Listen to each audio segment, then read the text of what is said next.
One of the things I remember about rationing is when my mother used to go shopping, and it was very difficult in those days, believe me, she'd bring home a packet of butter which was wrapped in sort of a foil paper.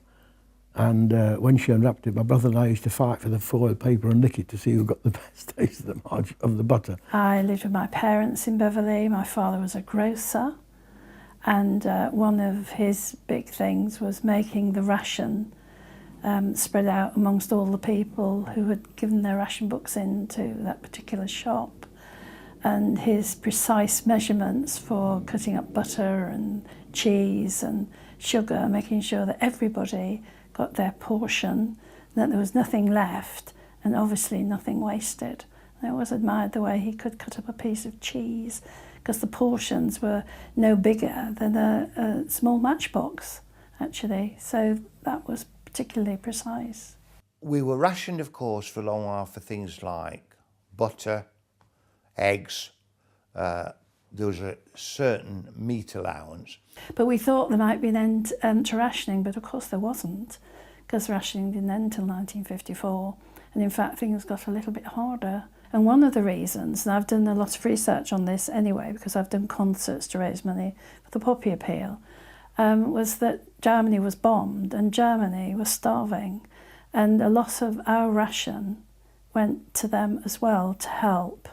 So that our ration was reduced after the war, not increased. Nothing really came off ration, and bread was worse after the war than in the war because of the wheat and grain situation. But I must say that you were far better off in the country than you were in the towns, because you could supplement it.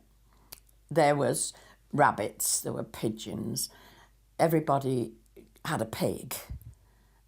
You had to have a licence to have a pig, but you nearly always knew somebody who would keep it in their sty, and then you used to pay for the feed and that. And then once a year, obviously, you'd kill the pig and you'd live on the bacon and that sort of thing for quite a long time. You know, having lived in the country and on a farm, we were really self-sufficient. You know, my dad was only a labourer, but we had our own pig, and Dad was a cow, you know, milking the cow, so we had our own milk. We used to put the milk in a bowl and take the cream off, and then Mum would put it in a jar and we would shake it until we got butter. So we had our own butter, we had our own chickens with eggs, and we had our own vegetables. So really we were extremely lucky. And he'd also occasionally snare rabbits. So a rabbit would appear on the kitchen table and he'd say to him, "I think you should help me skin this rabbit." I never did. But he'd then say, when we're eating this delicious rabbit, you'll eat it, but you won't skin it.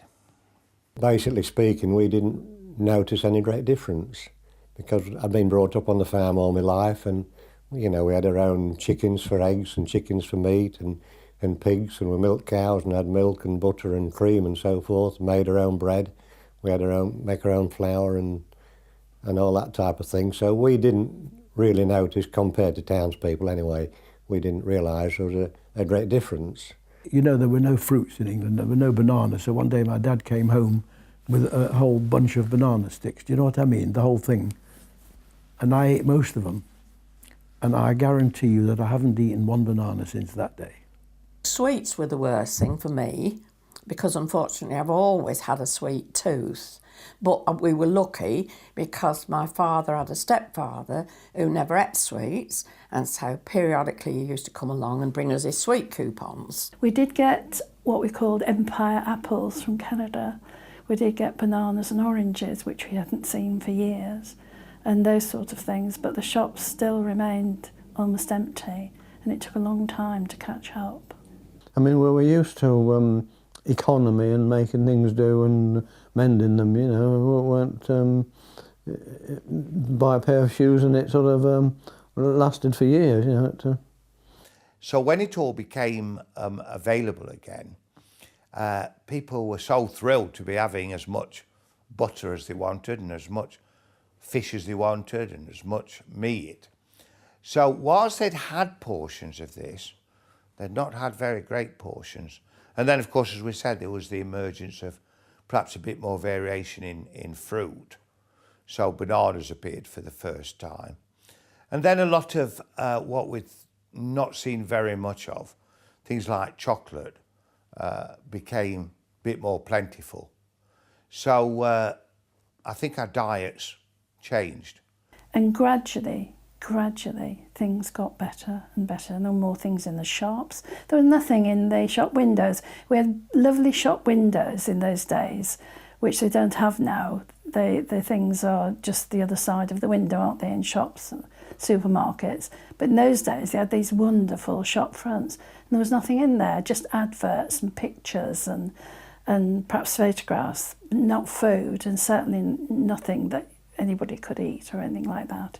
And gradually they came back, and we used to look in wonder into the shop windows as gradually these things came back.